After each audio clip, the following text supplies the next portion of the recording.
સિવાય કોઈને બાપ માની ન શકે અને દુનિયાના કોઈ પાત્રને પોતાના બાપ સાથે શેર કરી ન શકે એ દીકરી આ બધું જ એક જ દિવસમાં છોડી અને આખો નવો પરિવાર અપનાવે છે વાલા. ત્યાં જઈને પપ્પા મમ્મી અને સાસરે જઈને ફોન કરે, પપ્પા મારા ઘરે આવજો. મારું ઘર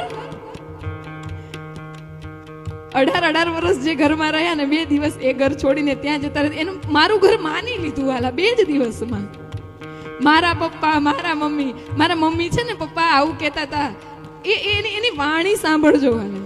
ક્યાંય એવું નથી આવતું એના પપ્પા, ક્યાંય નથી આવતું એના પપ્પા. જ્યારે ભાઈઓ સંબોધન કરે ને સાસુ સસરાને ત્યારે એમ કે અમારે એના પપ્પા છે ને એવું સંબોધન કરે, પણ દીકરી હંમેશા 2 પક્ષે મા બાપને સરખા રાખે છે વાલા. દીકરીઓ માટે તાળીઓનો ગડગડાટ હોય. ગમે એટલી દૂર હોય ને દીકરી તો પણ બાપને કઈ તકલીફ પડે તો એ દોડતી આવે છે.